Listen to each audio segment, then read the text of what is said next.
She called it a once-in-a-lifetime event. I called it Tuesday. The email came at 2:17 a.m. No greeting, no warmth.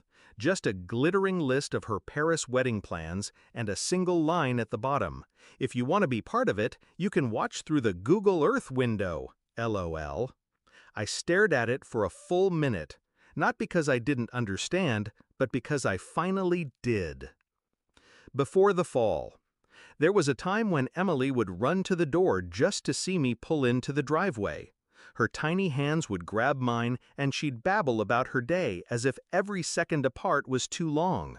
Then came Mark, my ex-husband, and then Christine, the cool stepmom who handed her champagne at 16 and called it bonding. I was the one paying for private school, car insurance, and later, the Paris Wedding Fund. But somewhere along the way, I stopped being her home base and started being the backup option.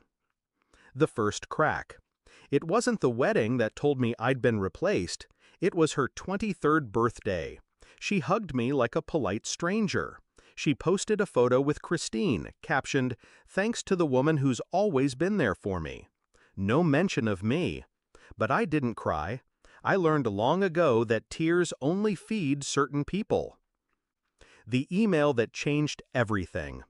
When the wedding email came, I saw what it really was. Not just exclusion, but humiliation. A public demotion of my role in her life, served with a sarcastic LOL.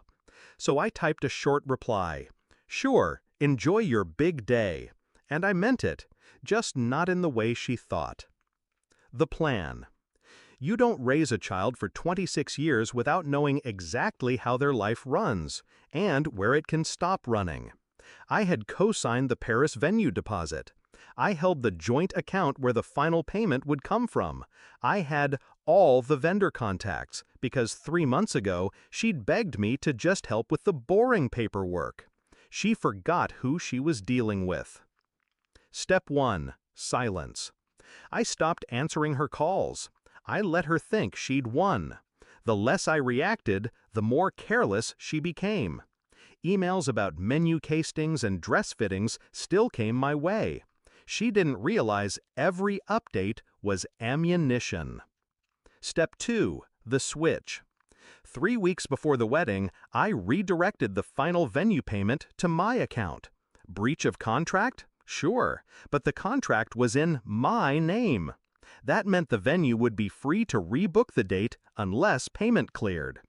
I called the venue manager, charming, apologetic. "Family emergency," I said. "We can't go through with it. Please refund the deposit." They agreed. The Paris ballroom booked out to another couple within 48 hours. Step 3. The quiet collapse. I contacted the photographer, florist, and caterer. All contracts ran through me. I canceled every single one. The refunds came straight back to my account. I even called the string quartet she'd bragged about on Instagram. The lead violinist said, "Oh, that's a shame." I smiled. Yes, it is. The day before. Emily still hadn't caught on. She was too busy posting countdown photos from a rented Airbnb in Paris. At midnight, I sent one last email. Weddings are tricky. Sometimes you think you know exactly who will be there for you, until you don't. The morning of. She must have woken up to chaos. Her calls started at 5:12 a.m. Paris time. First 3, then 7, then 12 missed calls in under an hour. The texts were frantic. "Mom, venue says we're not booked. Vendors aren't answering. What the hell did you do?" I didn't reply. I didn't even open them. I was too busy making coffee, watching the sun come up over my porch.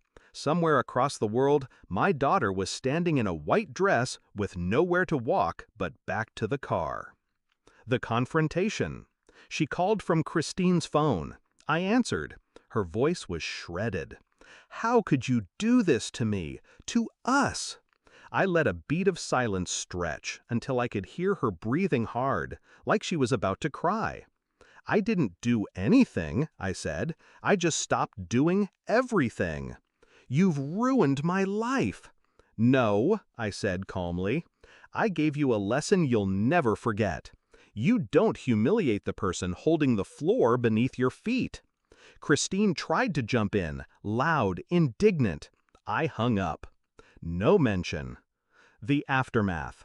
She tried to post about it online, but her friends wanted to know why her own mother had all the contracts in her name. Why she'd invite Christine but not me. Why she'd publicly mocked me and still expected my money. The comments turned. The sympathy dried up. In the photos she posted a week later, a courthouse ceremony with Mark and Christine standing stiffly beside her, she looked older, smaller. Reflection. I don't regret it. Not the money, not the silence, not the fact that she'll